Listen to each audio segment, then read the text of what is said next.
Anda kembali bersama kami pemirsa di Apa Kabar Indonesia Siang.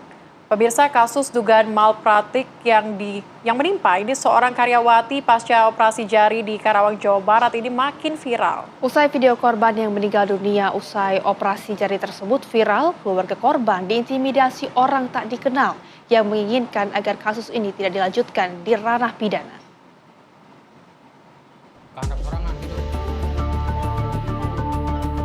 Kematian Kintan Juniasari yang meninggal usai operasi jari di rumah sakit di Karawang, Jawa Barat makin mencurigakan. Sebelumnya video yang memperlihatkan Kintan terluka di bagian jari viral. Namun setelah video itu viral, keluarga korban didatangi 4 pria. Salah satu dari 4 orang itu mengaku sebagai polisi. Mereka ingin agar kasus kematian Kintan tidak dilanjutkan ke jalur hukum. Kalau misalnya pihak keluarga sudah dihubungin dengan mengataskan oknum kepolisian, artinya kan ini negara ada nih untuk mengintimidasi pihak keluarga. Makanya ini kami juga mengecam juga pada pihak manapun, instansi manapun yang mencoba untuk mengintimidasi pihak keluarga gitu. Terus Bang, dari sikap keluarga sendiri dari ada tindakan ini gimana selanjutnya nih? Kalau keluarga sebenarnya dari awal sudah menyampaikan beliau tetap segala bentuk langkah hukum itu sudah diserahkan oleh kuasa hukum gitu. Nah, kemudian kalau untuk kami sendiri kita juga lagi mencari tahu nih kebenarannya apakah benar itu dari kepolisian atau tidak nih. Kalau memang dari kepolisian dan sekiranya itu ada maksud untuk mengintimidasi, kita juga mungkin nanti akan melayangkan laporan ke Propam mungkin. Diduga ada malapraktik dalam kematian Kintan. Kintan sebelumnya dilarikan ke rumah sakit karena luka di jarinya. Sebelum operasi, Kintan dalam kondisi sadar dan mampu berkomunikasi normal. Namun beberapa jam usai dioperasi, Kintan dinyatakan meninggal dunia. Dari Karawang, Jawa Barat, Agung Prasetyo, TV One mengabarkan.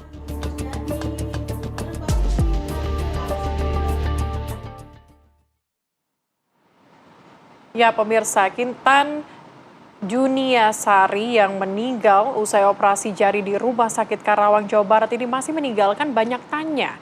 Apalagi ini pemirsa, keluarga korban ini mendapat intimidasi agar kasus ini tidak berlanjut ke ranah pidana. Saat ini pemirsa, kami sudah terhubung dengan Dadi Mulyadi, kuasa hukum keluarga almarhum Kintan Juniasari. Selamat siang. Pak Dadi, selamat siang. Selamat siang, Mbak. Ya, selamat Baik, siang, kami Mbak. mengucapkan turut berduka cita atas kasus ataupun yang menimpa almarhum ini. Tapi mungkin Anda bisa menceritakan bagaimana kemudian almarhumah ini bisa meninggal dunia akibat operasi jari tangannya. Oke, baik, Mbak. Nah, ini dia yang kemudian sekarang kematian dari almarhum Kintan Juniarsi menjadi misteri ya. Karena kalau dilihat dari logika secara pandangan orang awam, almarhum ini hanya luka di bagian ujung dua jarinya itu. Kemudian setelah dilakukan operasi oleh pihak rumah sakit, almarhum meninggal dunia tanpa sebelumnya kembali sadar. Nah, kami patut menduga bahwa ada hal-hal yang tidak beres dalam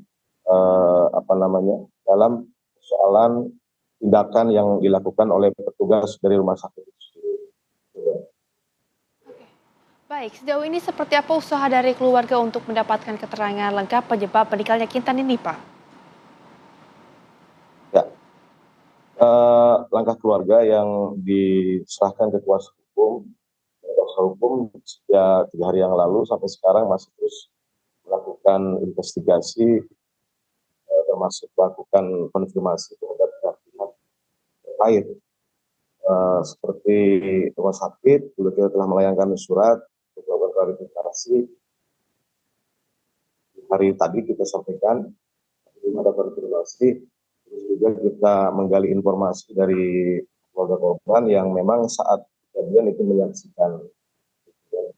Saya ada keterangan yang perlu saya sampaikan di sini bahwa